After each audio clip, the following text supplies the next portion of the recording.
Hey everybody, welcome back to an episode of the 3 Count. I'm War Machine MJ. The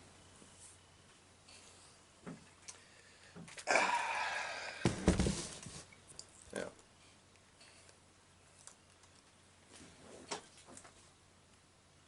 I guess you can't see it too well. Oh well. I am I tied for second place at Clash of Champions, but I'm still your greatest second place champion, United States of War Machine MJ. And I am here to talk about the well, season finale of Raw. And yeah, the last Smackdown on USA Network. It's kind of weird because they kept saying next week's the season premiere. So yeah, let's go ahead and kick it off with Raw. My phone will work. Come on. All right. Thank you. So we kicked off the show. You know, they did the then now forever kind of deal they always do before any WWE programming, except for yeah, the Fiend got his hands on it. Just kind of messed with it.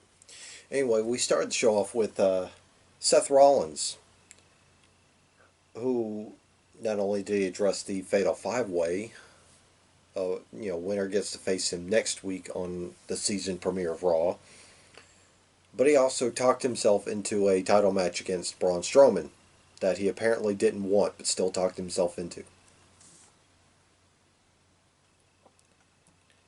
Next, we had the Viking Raiders take on Gallows and Anderson, the OC. They had new theme music, and they only won because Viking Raiders only won because Cedric Alexander came out there, chased off the phenomenal AJ Styles. I'm sorry, the phenomenal United States champion, who we'd see much later on. Next was new United States citizen Rusev taking on some some enhancement guy named EC3. Guessing that stands for enhancement content number 3. Jokes, I got them. Uh, Next was a one-on-one match between Sasha Banks and Nikki Cross, which the boss won. Uh, yeah,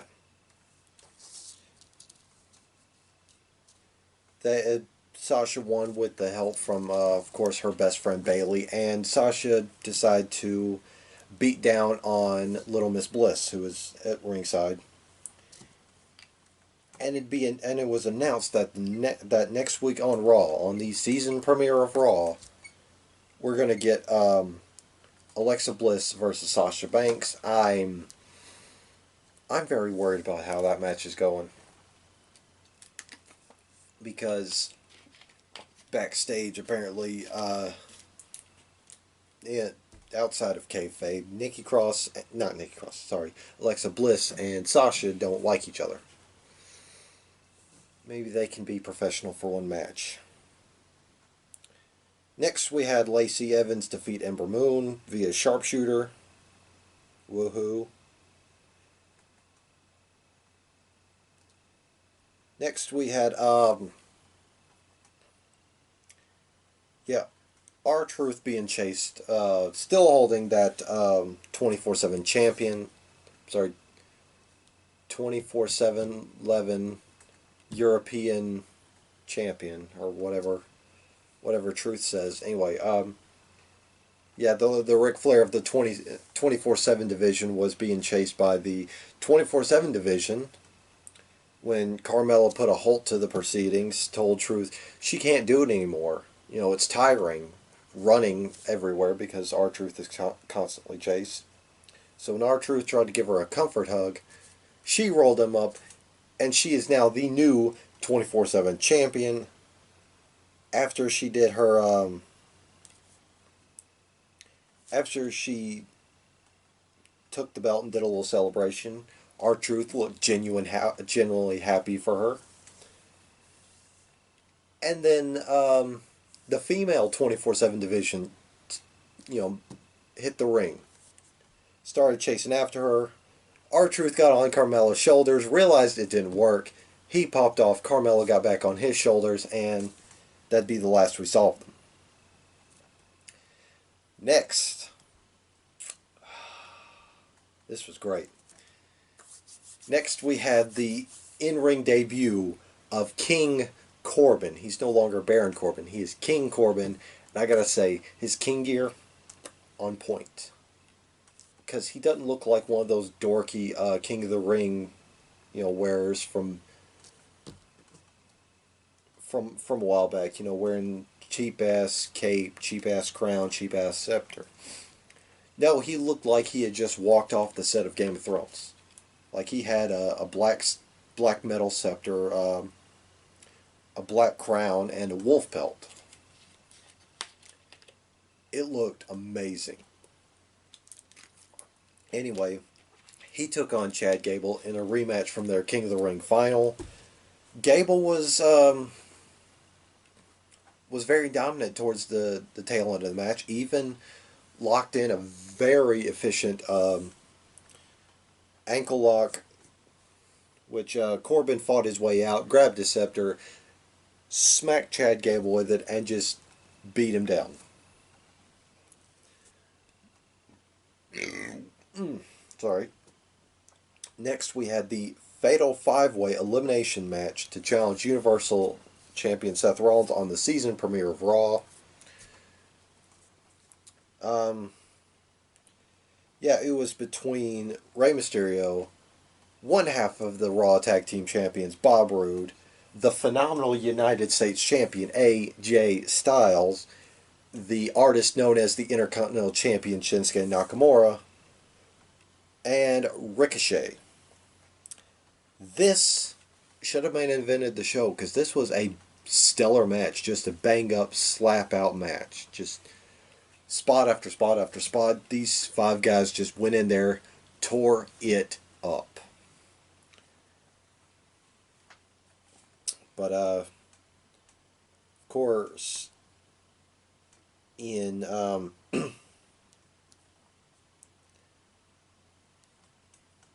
in elimination order, thank you. I was trying to figure out the word. Yeah,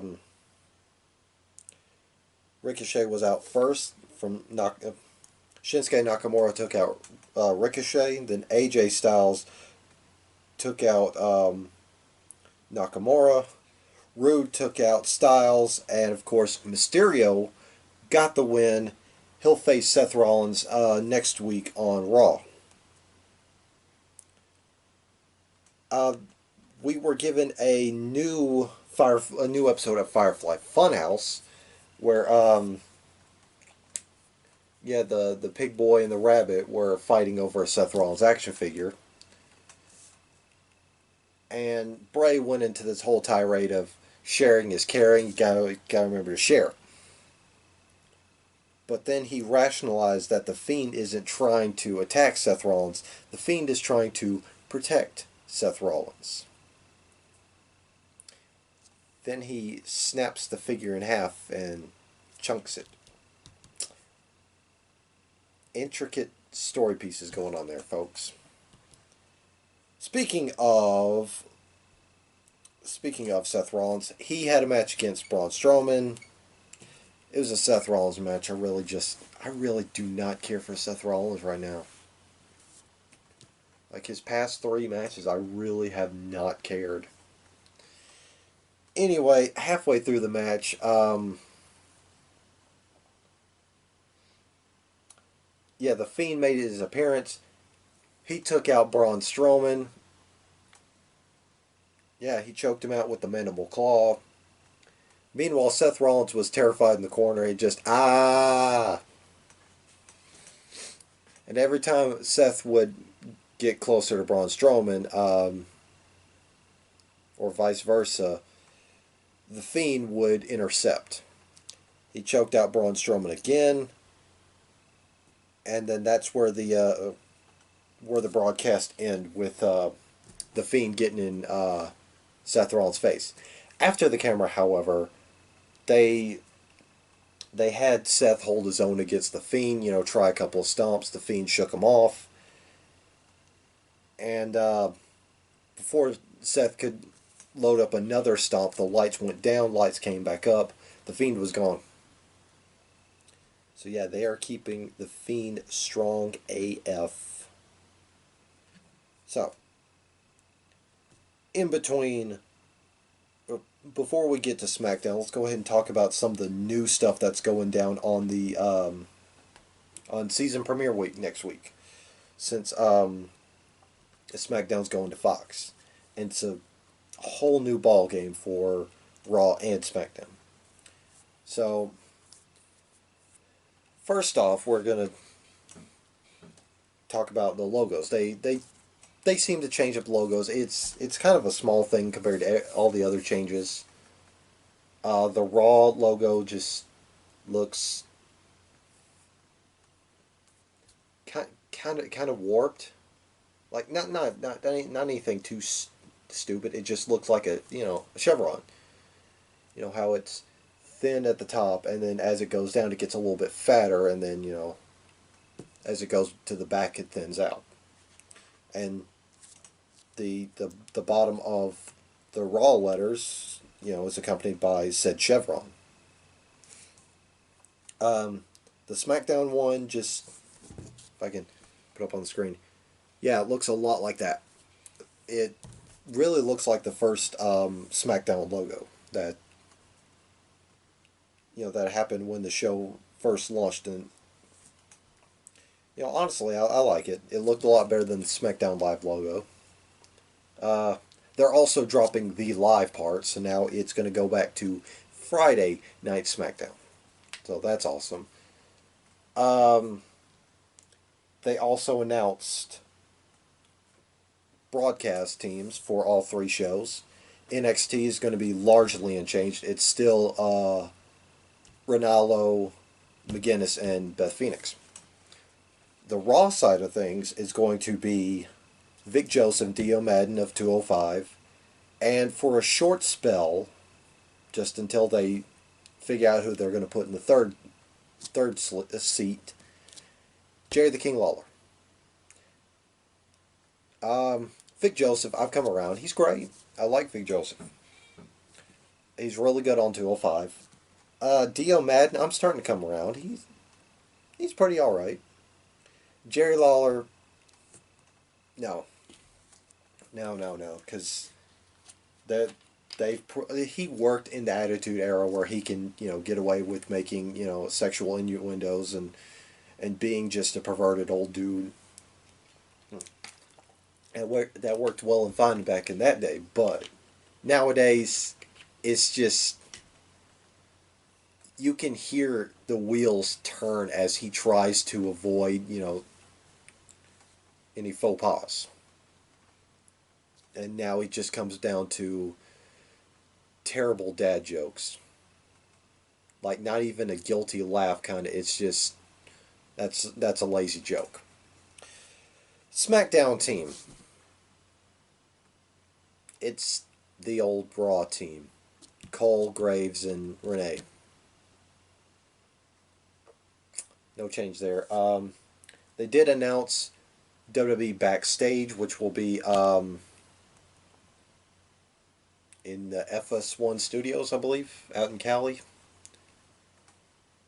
But it's going to be like a weekly talk show type deal. And so far they've only announced two names for it. Renee Young, Booker T. On board with that as much as we made fun of Booker for saying absolute dumb stuff on commentary. like Shucky Ducky Quack Quack, Fave 5, My Boy Swag. He says a lot of really, really silly things, but he's still entertaining. Out of all the announced teams, I was hoping they'd keep Graves and Phillips together because those two just have a ball on commentary. Anyway, then the big changes that are going on for Raw and SmackDown. Both Raw and SmackDown are getting individual stages. It's not just going to be a rebrand template.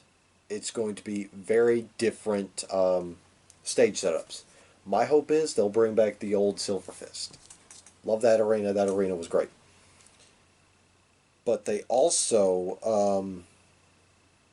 announced Pyro is back.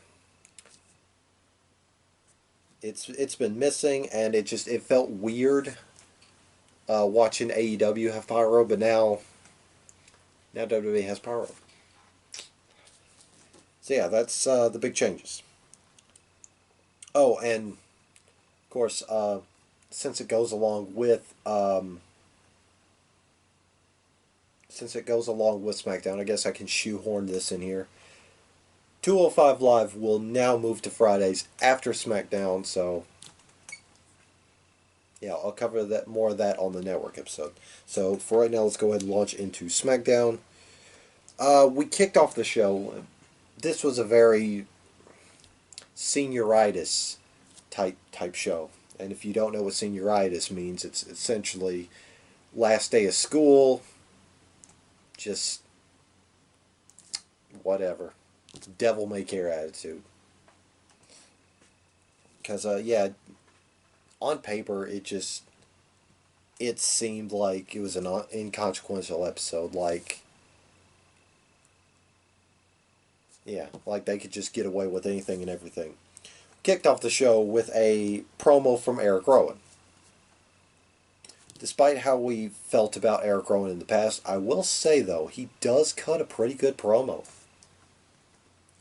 Yeah, it's impressive. I can't deny that he's cut a very impressive promo.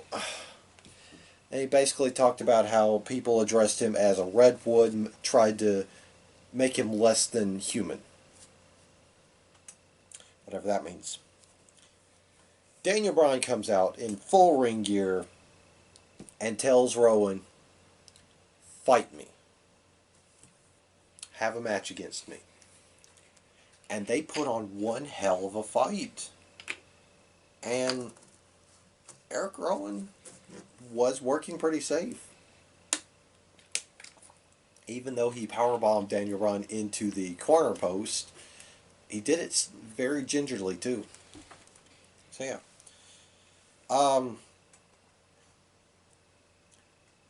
Yeah, Eric Rowan got the victory with assistance from Luke Harper. And while the two decided to beat down on old D-Bry, Roman Reigns came out there to settle the score, and both Reigns and Daniel Bryan fended off their attackers. Afterwards, Roman tried to get Daniel Bryan to shake his hand. Daniel Bryan swatted away and asked the crowd, one word answer, "You want to see me and Roman kick some ass?" So yeah, it's made official later on that night. Harper and Rowan will take on Bryan and Roman at Hell in a Cell. So that's going to be a bang up match. Next, we had a Kofi Kingston interview about Brock Lesnar next week. Yeah, he basically said, I've had fun. I ain't scared. If it ends, it ends." Next, we had Chad Gable going out there for competition. Mike Kanellis comes out there and just starts lobbing short jokes at Chad Gable, which Chad Gable just dispatched of him within seconds. Yeah. he just beat the. He just beat him like a. Crap! I forget it. I forget the old JR analogy about it. Anyway, he beat him, made him tap out to an ankle lock. No surprise. Then on the Titantron, Elias popped up, mocked Gable some more, even quoted Short People by Randy Newman. So, yeah. Next, we had Sasha Banks and Bayley taking on Charlotte Flair and the new 24/7 champion, Carmella. Which, the best friends got the win. Afterwards, the 24/7 division emptied out, chasing after Carmella. Carmella got away on R-Truth, while Banks and Bayley teed off on Flair. Afterwards, Becky... Well, yeah, okay, Becky Lynch bum rushed the ring to just even the odds. Next, we had Nakamura versus Ali. This was pretty alright match. But Nakamura put down Ali, thanks to the assistance from Sami Zayn. Next, we had the New Day just beat the tar out of some job squad named the B Team. No, no, no. Next, we had the Kabuki Warriors, Asuka and Kairi Sane taking on, I'm not saying the team name, but the team of Sonya Deville and Mandy Rose, which they're running this narrative of Mandy Rose is obsessed with looks. So she keeps yelling at her opponents, "You'll never look like me. You'll never look like this." And her hubris always gets the better of her because the Kabuki Warriors picked up the victory. Afterwards, what really should have closed out SmackDown, we had Kevin Owens and Shane McMahon in the ring airing out their grievances about the lawsuit that Kevin Owens slapped on him last week. And Kevin Owens said this: I want a match where if I win, you're gone, and the lawsuit goes. But if I lose, I stay fired, lawsuit gets dropped. And then he made an analogy. He wanted a match where, and he used analogies here, where with Shane climbing the corporate ladder and having this fine weighing over Kevin Owens' head. So next week we're going to get a ladder match on the season premiere of SmackDown. It really does feel like a season premiere for SmackDown. But yeah, the microphone cut off before Shane could say "you're on," and Kevin Owens had a good laugh about that. But instead, we closed out the show with Becky Lynch giving an interview about Sasha, and Sasha just came in and kicked her ass. Yeah, that's how we ended a very devil may care episode of SmackDown. So yeah, next week they go to their new home. We're getting Kofi Kingston versus Brock Lesnar for the WWE title. We're getting Becky and Charlotte versus Sasha and Bayley. And I think that's it of consequence. Anyway. But yeah. And on that note, that's the end of the show. Go ahead and do plugs. If you miss Rod's opinions but not his ugly face, he has a podcast, Prime Talk with Rodimus Prime, on the Castbox. He's going to be talking all sorts of sports, even talking about the Auburn Tigers' dominating win over Mississippi State. So yeah, look forward to that. Big programming note from us here at 3 Count, at the 3 Count Mafia. Our show 3 Count is going to be drastically changing next week because of the Fox Smackdown deal. So instead of 2 episodes of 3 count, we're going to be doing 3 episodes of 3 count. We're going to do one exclusively on Monday Night Raw. We're going to do one on NXT and NXT UK. And then the third one is going to be SmackDown and 205 Live. Also, we are introducing a brand new show to the channel, and it's called Elite Count, where we talk about AEW. Elite. E-E-E. Elite Count. So yeah, look forward to that. Stay tuned. And if you haven't done it already, subscribe to this channel. Why haven't you done this yet? This is the home of the greatest second place champion, the United States of War Machine. Speaking of me, I am still the greatest second place champion, the United States of War Machine, and I will see you guys next time. Take it easy.